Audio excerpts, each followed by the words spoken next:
Good morning. It's a pleasure to be here with you. My 5th showcase, by the way, so I may be the veteran member here of Showcase.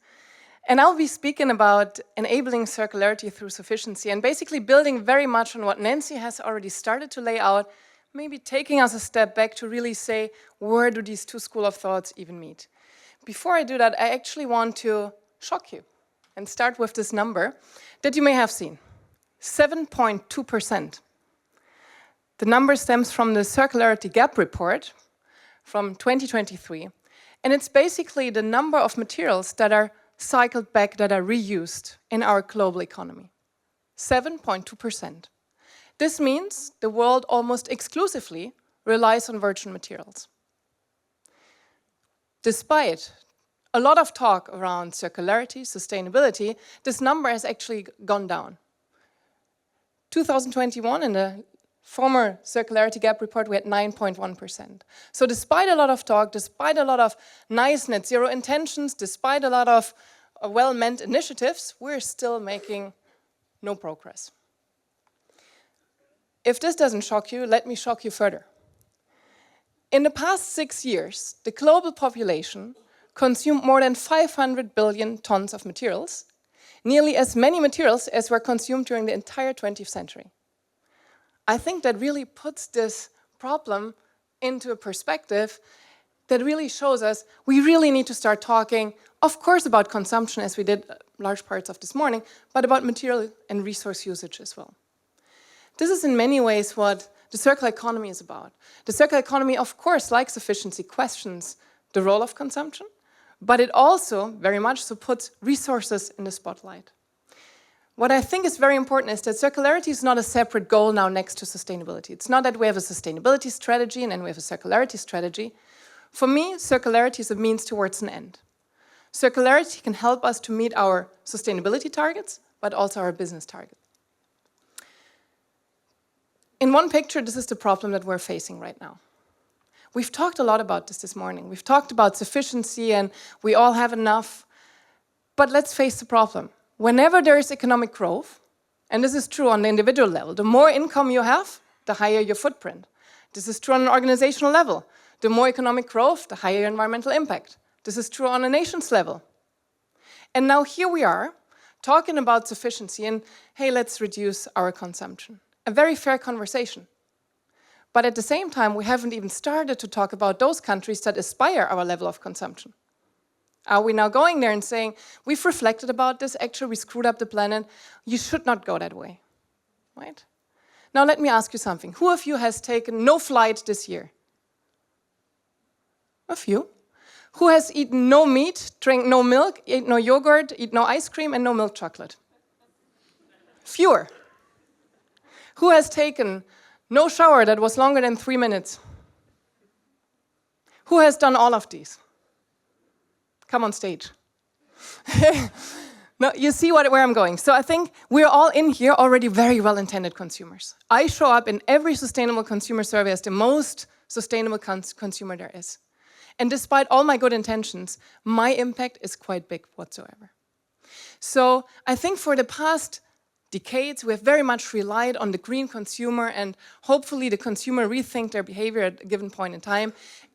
And again, I don't want to mitigate this. Sufficiency is very important, the idea is very important, the goal is very important. What I like about circularity, it gives us a very practical and tangible way of what can we do today as we're moving hopefully towards this more sufficient economy.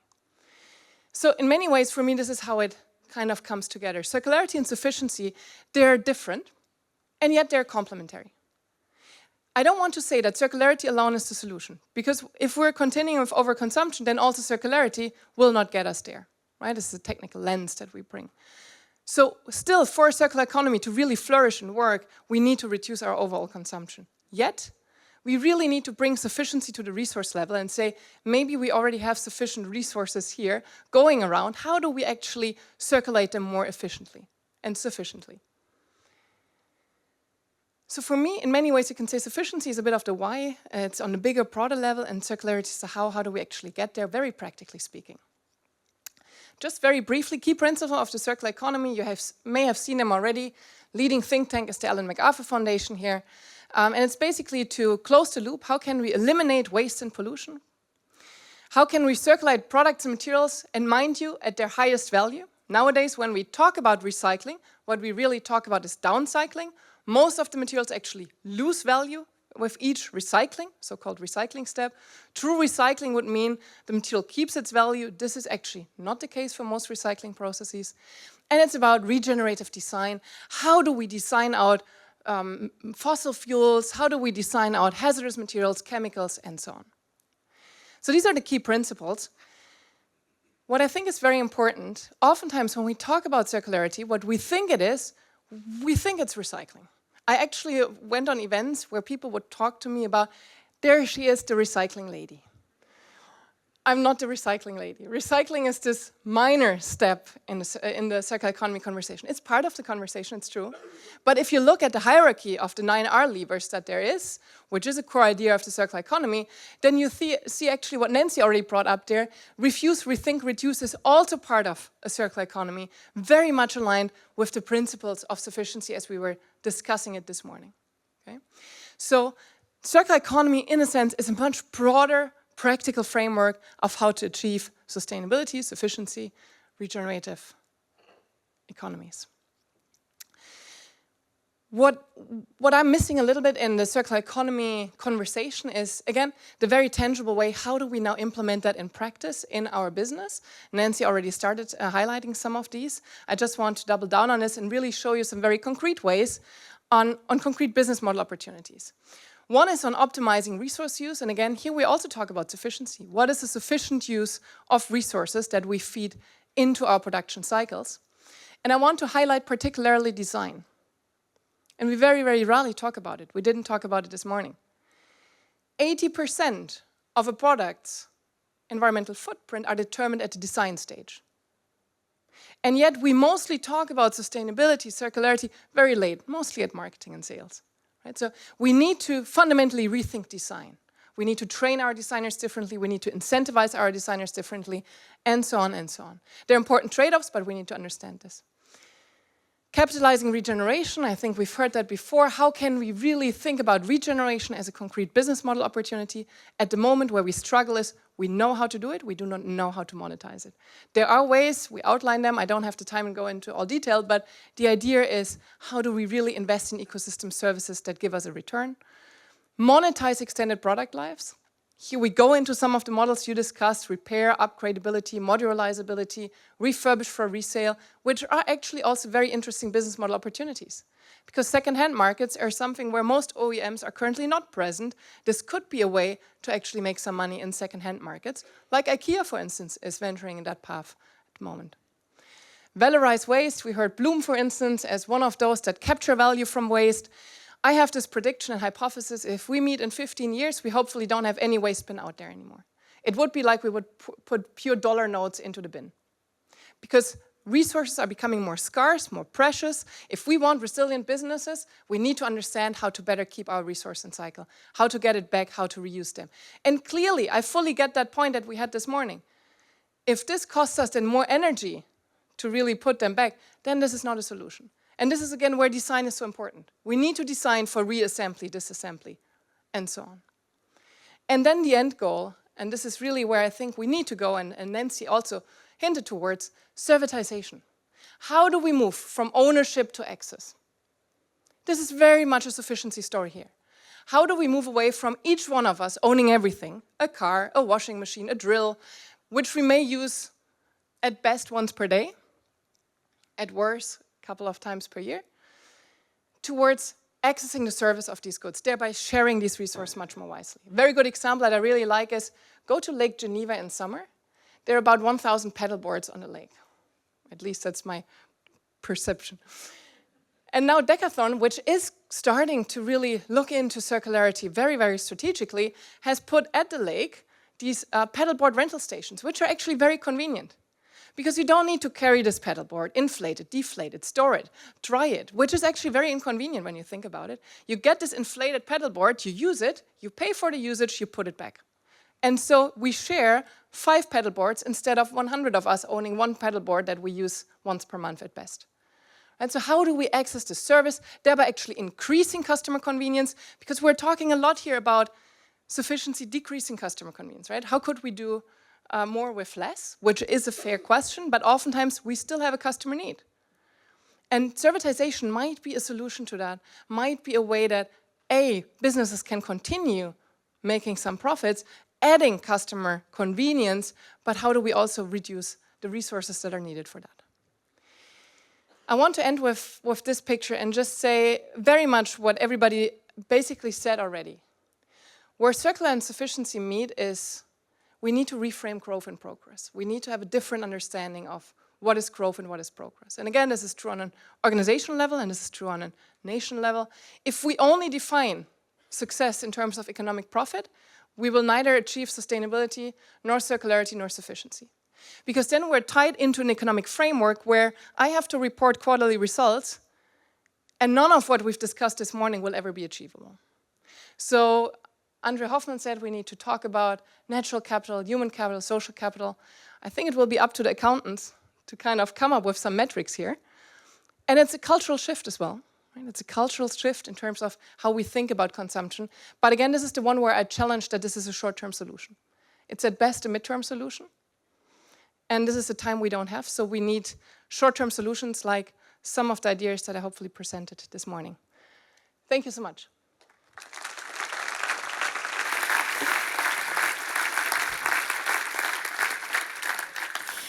Excellent, thank you, thank you. Now, you were talking about convenience, and at the beginning of your speech, you were asking the audience if you had taken no flights, if you had eaten no chocolate, et cetera, et cetera. But of course, that doesn't match with the convenience. Taking no flights and then having to take a really long train ride, that's not very convenient. And for example, a small example here in Switzerland. I was driving yesterday, my cousin and my sister, to the airport. And that is about 45 minutes from Lausanne. And they don't live here, so they would have to pay 30 Swiss francs to come to my home and then 30 Swiss francs to go there. Both doing it at the same time, then it would be like 120 Swiss francs round trip. If I take them, I only spend 15 francs in one round trip and then the other 15 francs in the other round trip. That's 30. 120 versus 30, and then 45 minutes versus 1 hour and a half in train. What types of incentives do we need to make for this convenience to happen? Look, there's an easy answer and a very difficult implementation. And the easy answer is we need to internalize social and environmental costs. Currently, the cost that you're not taking with the 15 francs is what the planet is taking. And in some of the cases, if we buy a very cheap radio, for instance, also the supply chain is taking, right? So we're externalizing social and environmental costs. As long as this is the case, then basically companies that pollute heavily, companies that screw up their supply chain like crazy, can still be the most profitable. Look at Shein and others. Right? So this is where basically as long as we are allowed to externalize social and environmental costs, this is the problem at hand. What you're saying is an important other aspect, and this is what I call linear lock-in. Even if we have great ideas, like public transport, even if we have great ideas, because we're very much in a linear economy that is dominant, it's very difficult to make circular solutions work and make them more successful. Meaning that in a perfect world, we would not have individual transport, but everything would be super convenient to go from A to Z. It would be very easy to take, let's say, an Uber for part of this. It would be cheap enough to compete with individual car transport. Public transport would seemingly integrate, and so on. We're not there yet. We're not there yet, but I think the idea is that we need these solution puzzle pieces, and hopefully we can make it so convenient that we can move away from this. Exactly. I need to own everything. I need to bring my people to the airport myself, and so on. I need to possess this car, and so on. Yeah. Do you think that's the next approach, to make sustainable convenient? Convenient because is by the way, right now, this day and age is really not convenient for everyone, and that's why people are just opting for the cheaper but more harmful option, because it saves time, it saves money. Absolutely, because the problem is we know that no green consumer exists. Okay, we know that consumers may be well-intended and they may be vegan for sustainability reasons. They may not take a flight, but they will all take some trade-offs. Because I'm vegan, because I don't take any flights and don't possess a car, at least I go to holidays once per year, right? This is what I allow myself. And as long as we have that, this is where we will prevent real progress. So we make it convenient, and this is where servitization comes in. We can actually add services. I don't want to possess a washing machine. I want clean clothes. If you would wash my clothes, hey, the job is all yours, right? So this is where we need to go. We need to think about what is the problem that I want to solve, and not so much about what is the tool you want to sell. We're still very much in selling the functionality of the product and not in solving customer problems. It's a very basic marketing issue. I have one other question here from the audience, and this will be the last one. Your argument is not applicable to nearly half of the world, which stands at 44% of lower-class citizens who live on less than $6.85 a day, according to the World Bank. What do you propose those people do? I would challenge a bit that it's not applicable. I would even go the other way around. We know that, for instance, some of the most high-quality products we have that would consume less energy, that would be better for the planet, are not affordable in these countries that the person, I think, is referring to. Servitization, for instance, would mean that we could actually afford it because we would pay less. We would not have these high upfront costs. We could potentially use a product that consumes less energy and contributes positively. Think about air conditioning, which is something that will be very much needed going forward in countries like Africa, Asia, and so on.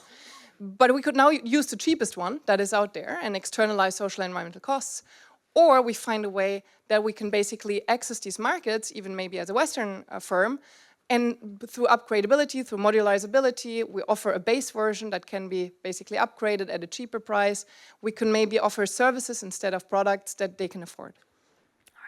Thank you so much, Julia, for this invigorating discussion. I invite you to take a rest right now.